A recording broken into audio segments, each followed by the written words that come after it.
une présentation de son travail par Patrick, Oui. et il a repassé Oui, d'accord. toute la séquence. Ah oui, oui, oui. J'ai passé comme un an pour ça. Mais c'est passionnant l'informatique. Hein. Oui, c'est vachement. Mais moi, je comprends rien. Mais enfin, bon. Non, mais moi, ce qui est fascinant, c'est qu'un dessin, un des dessins complexes, bon, la Terre, j'en fais 90 avec ça. Et après, toc, toc, toc, toc, toc, toc, Ça se déplie. Ah, ça se déplie, c'est magique, ah non, c'est fabuleux. Et j'ai eu une rapidité d'adaptation à l'outil invraisemblable. Alors, le filmer comme ça, j'ai un bouton sur le nez. Il n'y a que les jeunes filles que ça gêne. Non, mais c'est. Enfin, voilà. Non, mais on pourra couper, c'est du numérique. Hein. Ah oui, Il n'y a pas de problème. Hein. On peut retoucher les images numériques. On va retoucher. Jeune homme, vous. Non, mais. Quoi? Il rentre dans le tracé, je t'assure. Ah, il rentre dans le tracé, oui. Ça veut dire quoi? C'est quand même drôle tout ça. Mais moi, je sens un avenir. Enfin, moi, je me sens lancé. Ah oui, d'accord. Oui. Je me J'ai pas 37 ans, moi. Tu sais ce qui se passe aujourd'hui sur le hasard? Tu sais ce qui se passe sur le hasard aujourd'hui? La Peugeot 307, et c'est le jour du lancement commercial. C'est fantastique, non? Et il y a une... Mais non, mais il y a une conférence ici, jeudi 26 avril, hasard au point de vue. Non, mais ça n'arrête pas, ça n'arrête pas. Moi, vraiment, c'est... Alors, j'avais une question à poser sur les dés que j'ai. En même temps, ta démonstration, elle était géniale. Oui, oui, mais est-ce que c'était fait exprès que c'est Ah, pas du tout. Bon, ben c'est ça qui... Voilà. Parce que je m'en suis douté. Je me suis dit, si c'est pas fait exprès... Non, c'est pas du tout fait exprès. C'était fait par je ne sais quelle main invisible pour que tu puisses lire. Voilà, mais c'est fou quand même. Et les décoder, mais moi je n'y étais pour rien. Je me suis demandé si c'était une... transit. transit. Oh, Humble. alors, sur le petit mot, alors ça c'est... Bon, j'ai reçu un petit mot après, une petite carte postale, qui avait au dos, c'était une peinture, je me souviens. On ne peut plus rien dire. Non, mais Je fais appel au non, mais ce qui est fabuleux, non, mais ce qui est fabuleux... Non, non, non, possible modestie. Non, mais ce qui est fabuleux, c'est que je me suis amusé sur la page d'écriture, avec une technique de ligne, à voir s'il y avait... C'est fantastique. Non, mais c'est étonnant quand même. Non, c'est étonnant. Tu sais, j'ai gardé des vieux tracés qui datent de 1957, année où parle la plus grande providence. J'ai pour la première fois découvert François. Ah ben c'est vrai que vous vous connaissez. Moi, ça fait un bout de temps. De 1957. Alors, 1957, on ne s'est pas connu en 1957. Avec François Mazet. D'accord. À Marsan.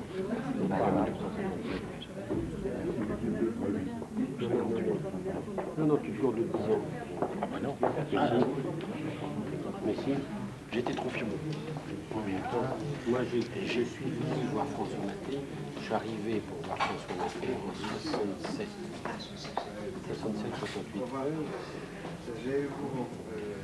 En 67, j'étais à Bordeaux. Je me vois à ce point. Avec une gourde de 10 ans. C'est pas grave. On peut filmer un peu la présentation. C'est un boulot colossal quand même, non? Alors, j'ai pris Pourquoi ne pas éternuer, parce qu'il y a des morceaux comme ça de... Bon, j'ai choisi cette séquence, j'ai fait des cubes et j'ai pris la figure, le ready-made malheureux qui est une figure de géométrie, je l'ai fait en noir et en rouge, j'ai réparti sur les cubes en les éclatant et j'ai alterné rouge et noir face avant, face arrière. Tac, tac, et j'ai mis des miroirs derrière. Alors évidemment là, en fait c'est un peu... Voilà, alors il y a tout un truc. Alors quand on éteint tout, on ne voit rien. Et j'avais un bouton qui est électrique. Et donc ça apparaît derrière. Et Dadoun, le spécialiste de Duchamp, m'a dit, vous avez retrouvé la conscience mathématique de Duchamp. Alors j'étais extrêmement fier. Alors pour le voir mieux, on peut faire une blague à tout le monde. Pour le voir mieux. Voilà. Là, évidemment, c'est drôle, non? Et alors, et le boulot, les tiges, j'ai fait ça le soir. Je ne sais pas comment j'ai pu faire ce truc-là. Les tiges, tout ça, ça a été percé. Et alors, ce qui est amusant, c'est que quand j'ai fait découper mes faces en matière en plexiglas, c'est très dur, on ne peut pas le faire, avec des codes précis. J'ai été dans une boîte, il y en a une à Paris qui fait ça. L'ouvrier en blouse bleue, très sérieux, je lui ai dit, écoutez, je sais que vous travaillez très bien, mais est-ce que vous pourriez faire un petit effort encore supplémentaire? Il me dit, pourquoi? Parce que c'est une sculpture en hommage à Marcel Duchamp. J'habite rue Marcel Duchamp. Ça y est, ça revient. Mais non, mais c'est joli quand même. Ouais, c'est joli. Mais tu me l'avais déjà raconté ça. Oui, mais là, les autres, on peut en profiter. Moi, j'étais rue Louise Weiss, là, Ah oui. il y a 1 heure. Et alors, sur un immeuble, il y a un petit papillon. Et il y a marqué, c'est un immeuble neuf, c'est juste à côté de la porte, il y a marqué Marcel Duchamp a descendu nu l'escalier de cet immeuble. C'est pas vrai. Et c'est possible en plus. Non Ça, c'est un immeuble neuf. Ah d'accord. Ah bon, d'accord, j'ai pas... C'est encore meilleur. Oui. Mais c'est drôle ça. Alors il y a des angles, tout est calculé, c'est tac. Bon, c'est un travail fou. Oui, il faut faire un produit fini et faire un CD-ROM. Mais on n'en est pas là. Parce que moi en plus, alors que je suis là, tu as 3 écrans en plus. Oui. Ah pardon, oui, t'as raison. Oui. Enfin voilà, c'est marrant quoi. Alors ce qui m'a amusé, c'est le rapport entre Valéry, Duchamp et Vinci. Tout ça, ça fait. Et en plus, ça m'a amusé qu'il y ait ce pied-là, parce que ça c'est la Renaissance, c'est pas l'art d'aujourd'hui. Donc alors il y a des gens qui m'ont dit c'est moche ton pied. Mais moi je dis, moi ça me plaît parce que ça évoque une autre époque. Oui, bien sûr. Je vais aller boire un coup. Mais ça se parle pas, ça se voit. Peut-être le connais-tu déjà. Au cœur disons, le faux cœur de Montreuil. Une opération commerciale, une énorme bazar. Aujourd'hui, entièrement bouclé, faillite généralisée. Rare à cette casserole au cul nucléaire qui n'a aucun moyen de s'en sortir. Je sais si je ne suis pas favorable aux idées. Enfin, méfiant.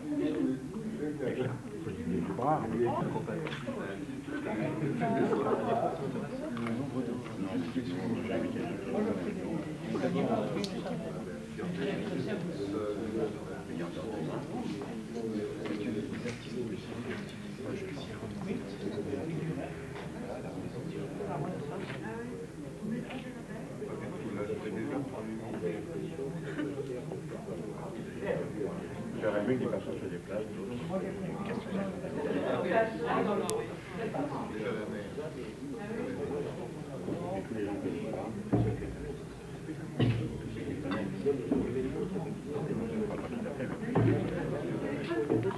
Ah oui.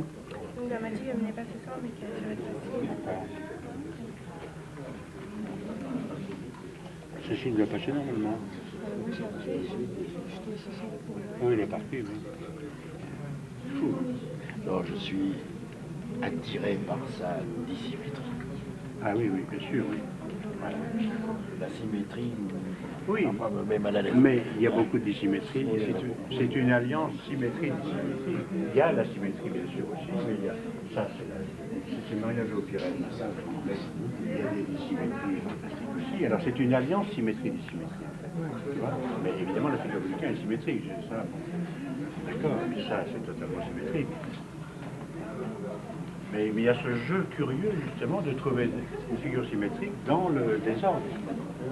C'est-à-dire le hasard objectif, mais appliqué au nombre et aux figures, bon, de mon environnement.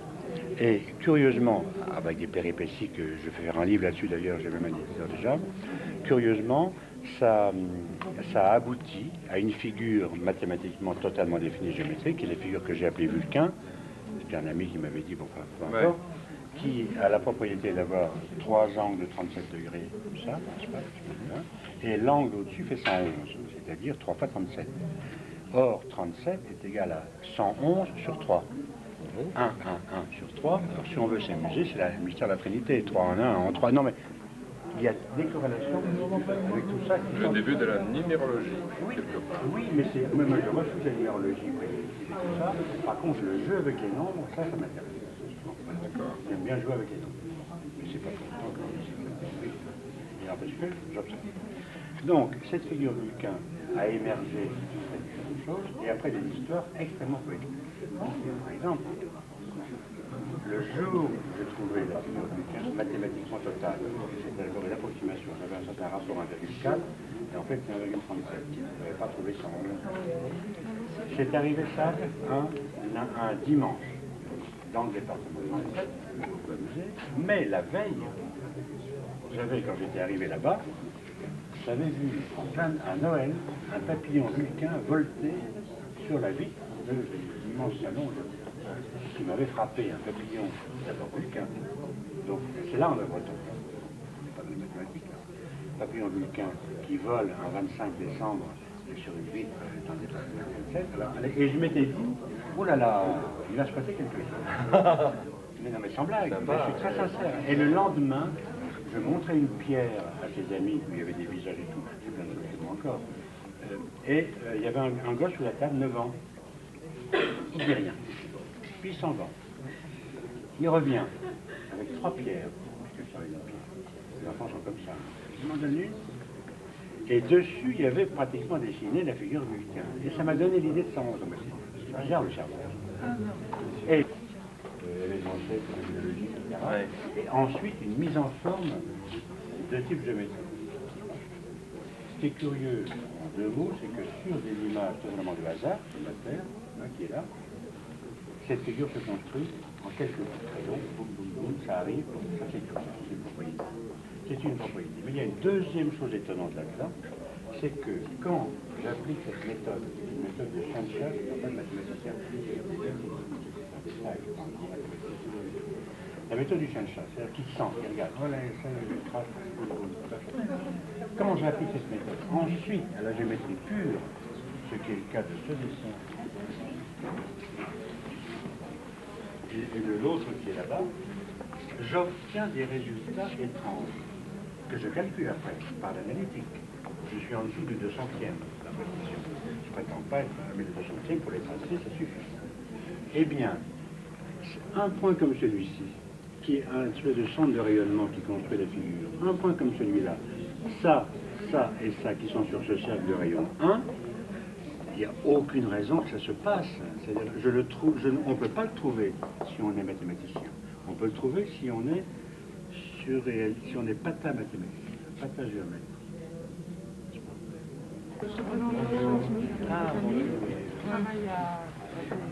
Il vous a coupé dans les langues. Ah oui, La fois, on se connaissait à l'Odéon, là. Faisant des hypothèses sur les angles avec une tolérance, forcément. Hein. Une tolérance, oui, une marge d'erreur. C'est l'angle de 36 degrés 87 à 1/100. Le point à telle épaisseur, oui. Et puis, tac, tac, tac, tac, tac. Je suis sûr qu'on peut calculer tout ça avec des CNP factoriels et tout le bordel.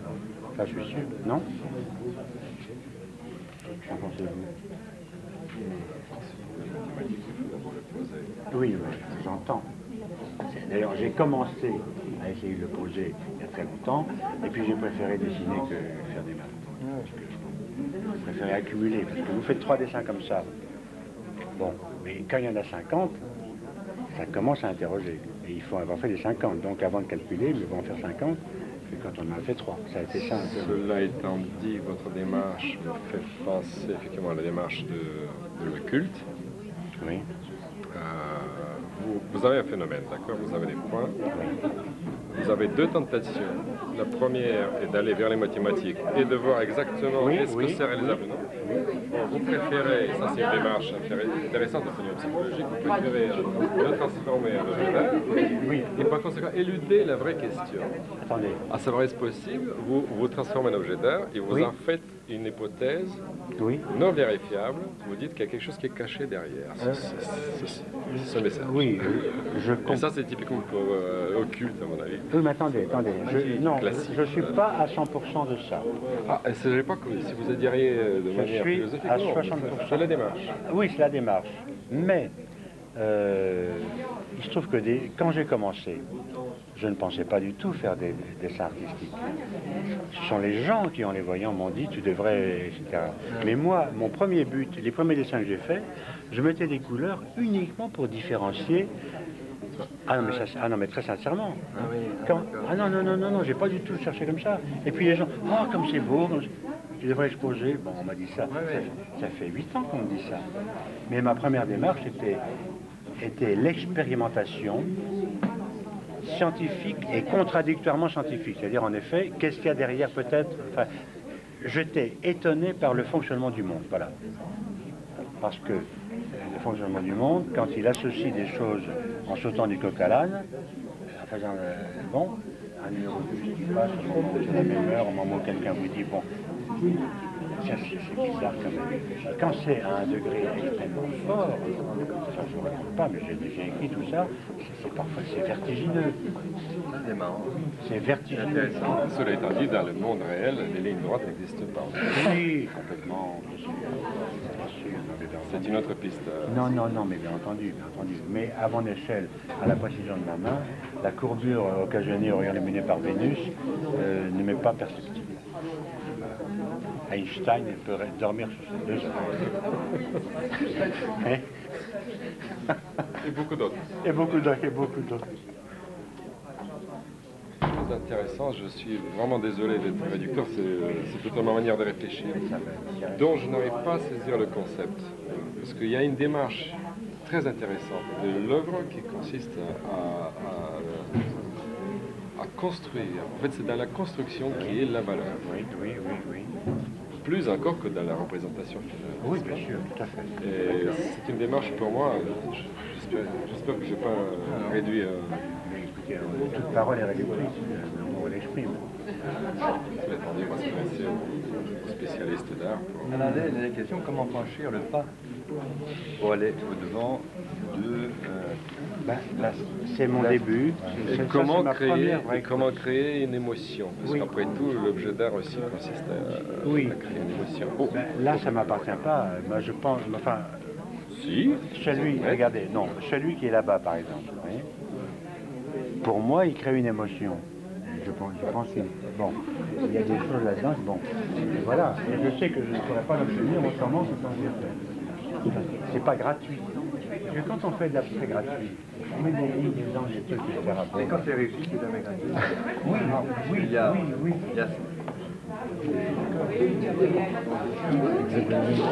Non, de Moscou. Les théories du professeur Gensling se trouvent confirmées de façon éclatante. Je vais me servir un peu de fromage et que vois-je? Les gens avaient découpé comme ça spontanément. Et on a le fameux Vulcain, la figure qui est faite de 2 triangles égyptiens ou de Pythagore si vous préférez, juxtaposés avec une symétrie.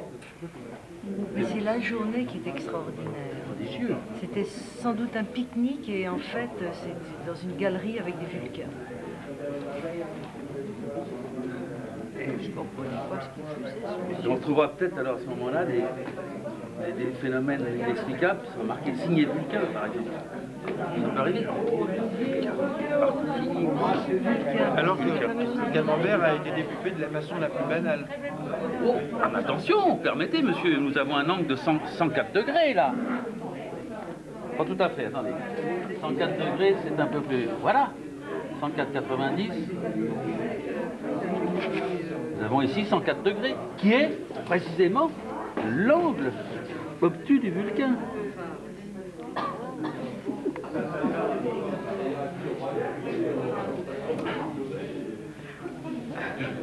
Tu peux bouger, c'est pour ça que je t'ai appelé plusieurs fois. Je me suis dit, il faut que je le dise quand même. Tu vois. Mais encore il y a des belles choses.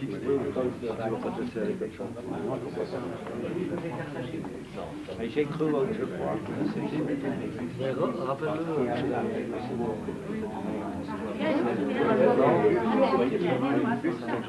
Ah, je suis pas si mauvais. Hein. Ah, tu me fais discuter avec cette personne. De mon père. Oui, Albert Préjean. Oui, Albert Préjean, absolument.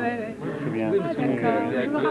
Comment il s'appelait ce Je ne me souviens pas du film. Le maillot jaune. Ah, le maillot jaune. Le maillot jaune. Mais oui, c'est ça ça. le titre. Le maillot jaune. Ah oui, Pas la d'accord. course en tête? Non, la course en tête, c'est Eddy Merckx. C'est un film sur Eddy Merckx, la course en tête. Et le maillot jaune, c'est comment Delgado, qui a gagné le Tour, disait, le maillot jaune, il disait, le maillot jaune, Le maillot jaune, j'ai gagné le maillot jaune. C'est formidable. C'est en espagnol. Ça va? D'accord. Ça va bien, ouais. C'est une discussion interrompue. Alors, vous pouvez me dire ce que vous disiez tout à l'heure. Qu'est-ce que j'ai dit? Comme sur mon travail, c'est-à-dire que comme moi, je m'en souviens plus du tout. On s'amuse, hein. Je sais plus ce que j'ai dit tout à l'heure. Eh bien, que le résultat final de toutes ces lignes, qui finalement n'était pas la cause essentielle de l'intérêt. Non, parce que moi, ce qui m'intéresse, moi, si je comprends rien à la géométrie, mais ce qui m'intéresse, c'est qu'à partir de ses recherches, qu'il arrive à faire quelque chose de très beau. C'est ça qui m'intéresse. Voilà, et avec une grande sensibilité et une grande distinction dans l'exécution. Et en plus, c'est très bien encadré. Ah, ouais, voilà, c'est ça. Voilà. C'est ça qui est mais je ne peux formidable. pas en dire plus. Voilà, c'est ça. Voilà, c'est ça. Alors, il faut dire que Jeannette Laverrière a fait beaucoup de meubles, de design et autres, et qu'elle est depuis de très nombreuses années dans les domaines de la création, des formes, voilà, etc. Donc c'est une parole qui me va droit au cœur venant d'elle. Oui, forcément. Enfin, j'en ai fait pas mal. Oui. Eh bien, il faudrait parler de l'exposition que vous faites. Ah oui, je prépare une exposition de miroirs évocateurs. À partir du miroir, du miroir, oui. Je parle très mal, moi, je parle comme une Suisse qui s'exprime. Oui, non, mais justement, c'est l'intérêt, c'est là l'intérêt, manifestation. c'est mal parlé. C'est-à-dire que j'évoque par le miroir quelque chose. Par exemple, le but de mon exposition, c'est l'optimisme. Voilà. Là, on verra ce que ça va donner. Voilà. Et j'ai vu quelques-uns de ces miroirs qui sont tout à fait... je n'ai pas vu ce que je prépare. Non. Ah. C'est quand l'exposition déjà? Ben, j'en sais rien. Au moment, il faut que je trouve les exécutants. Il n'y en a pas beaucoup. Oui, mais enfin, je vais me débrouiller. Ça va se faire. Oui. Mais vous voyez, par exemple, c'est ce que j'expliquais aux petites. Oui. C'est que votre histoire d'encadrement, c'est que c'est la suite d'une... comment est-ce que j'ai trouvé ça très bien tout à l'heure, c'est que vous avez réfléchi toute la nuit d'une grande concentration, et après la grande concentration, tac, vous avez une idée. Voilà, c'est ça. Eh bien moi, mes miroirs, ça fait des mois que j'y pense. Il y a que des petits scribouillards pour le moment, et puis après, le résultat de toutes ces pensées, de toutes ces recherches dans la tête, on arrive à faire quelque chose, une évocation. On en arrive plus ou moins bien, plus ou moins mal. Oui, bien sûr. Voilà. Alors, vous voyez, il y a une petite fille de 8 ans qui a déjà fait... Qu'est-ce que tu as fait, Lady? Raconte ton dessin. J'ai dessiné à partir de la figure magique et ça a donné ça. Le dessin du miroir? Non, pour l'histoire. Elle a fait un petit croquis avec un méchant petit bout de papier, avec des petits points. C'est ça que tu as fait? Quant à moi, la géométrie, je ne connais rien. Mais je pense qu'après votre histoire, on arrive à Dieu, non? Tout à fait. Voilà. Alors moi qui n'y crois pas, c'est bien embêtant. Non, mais en fait, bon, il y a le mot Dieu, bon, il y a beaucoup de choses à dire là-dessus. Mais quelqu'un m'a dit aussi un jour, si vous faites cette géométrie, c'est que vous ne croyez pas en Dieu. Ah ben, moi, j'y crois pas. Oui. Mais justement, je me demande, avec vos histoires au point de repère, à votre géométrie... Ça pose beaucoup de questions. Voilà, ça pose des questions. Sur le fonctionnement du monde. Voilà. Sur le mystère du fonctionnement du monde. Voilà. C'est-à-dire qu'il se passe des choses que l'on ne soupçonne pas et qui soudain sont révélées. Et même si elles n'ont pas une importance au niveau concret, pratique, etc., elles posent un problème théorique fondamental sur la nature des choses. Sur la création du monde. Voilà. Qu'est-ce que c'est que le monde? Voilà, qu'est-ce que c'est. Moi, je ne vous suis pas très bien, je ne suis pas une intellectuelle. Mais c'est en effet des questions très Oui, c'est ce que je pense. C'est que quand on arrive à... Enfin, quand j'essaie de comprendre ce que vous essayez de me dire... Oui, mais c'est vrai. Je me dis, mais alors... C'est vrai. Qu'est-ce qui se passe? Mais tout à fait. D'où il vient, lui? D'où il vient et puis pourquoi ça marche comme ça? Ça, c'est trop difficile. Parce qu'il n'y a aucune raison que ces dessins se fassent. C'est un défi au bon sens. Ces dessins qui sont très rigoureux, c'est un défi au bon sens. Défi au bon sens. Au bon sens. Un défi au bon sens. Défi au bon sens. C'est-à-dire que le bon sens, dans le fond, mon pauvre. Oh, j'ai mal aux pieds. J'ai mal aux jambes, oui. Le bon sens, dans le fond, dépend de l'univers. Voilà, c'est-à-dire qu'on pourrait risquer ce mot, bon sens ne saurait mentir. Bon sens ne saurait mentir, voilà. D'accord. Alors qu'il ment, ouais. en fait. Voilà. En fait, démonstration de Claude. Voilà, c'est ça. Voilà, c'est ça. D'accord. Écoutez, je crois que j'ai assez dit de bêtises, comme ça suffit. Je me suis toujours demandé comment les gens faisaient pour travailler sur Fourier, parce que c'est l'univers. Un univers immense, justement, indéfini. Et c'est ce qu'il avait très bien compris. Je présente Madame Darnaud, Alexandre Darnaud. Alors c'est amusant parce qu'on était à un séminaire sur la Fondation Godin. Oui, qui est tout à fait passionnant. D'ailleurs, voilà. Les fêtes ces jours-ci, vous avez vu? J'ai pas fait. Bon, j'étais tellement accaparé par ça. Et puis j'ai entendu quelqu'un dire quelque chose qui m'a intéressé. On s'est revus après et voilà, Breton est venu. Et puis voilà, c'est donc. Vous faites beaucoup référence à Breton. Ben, je fais référence à Breton à cause du hasard objectif, si vous voulez. À cause du hasard objectif. Oui, naturellement. Et de façon à éviter l'ésotérisme. C'est-à-dire que je ne veux pas être catalogué dans l'ésotérisme. Je ne veux pas être catalogué. C'est-à-dire je veux bien qu'une des avenues... La citation de Valérie là, est très belle. Ah oui, ça c'est incroyable comme ça marche. Oui, il n'y a pas que là-dessus. Et donc, ça m'amuse de dire que je travaille, c'est André Breton plus Pythagore sur 2. Petite formule mathématique un peu étrange, d'ailleurs ma montre confirme que c'est une bonne formule, puisqu'elle saute quand... Voilà, enfin bref. Donc, le hasard, vous voyez, le hasard objectif. Breton, parce que moi j'ai travaillé sur toute la dernière partie de Breton. Vous savez, l'expo qui a eu lieu à Breton. Oui. André Breton, on a voté pour Lucie. Je me suis occupé de toute la chronologie de 47 à 66, quand il est revenu, 46 à 60, quand il est revenu à Paris. Et alors donc c'était une période un peu confuse, difficile, parce que je tremblais avec tous les surréalistes qui restaient, genre Schuster et tout ça.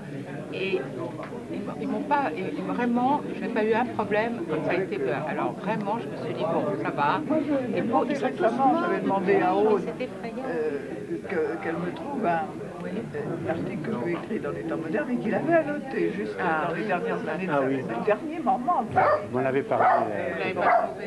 Oui, elle ne me l'a pas envoyé. Alors ça... Et vous savez, l'atelier est quand même encore... il y a plein de choses dedans. C'est ça, il y a ça, c'est il est parti de là à Paris pour mourir à l'hôpital. Mais moi, j'ai adoré Breton. Quand j'ai travaillé sur le truc, alors tout le monde me disait du mal de Breton. Les gens sont tous là, me dire c'est un grand, c'est ça, il est insupportable. Et moi, plus ça allait, plus j'aimais Breton. Alors je prenais fait des causes pour Breton. Il avait une manière d'être amical, enthousiaste, extraordinaire. J'imagine. Et de deviner, d'ailleurs, ce qu'il devait faire. Ah oui. Il avait une espèce d'intuition amicale extraordinaire. Je suis sûre que c'était un être, d'abord d'une telle hauteur et comme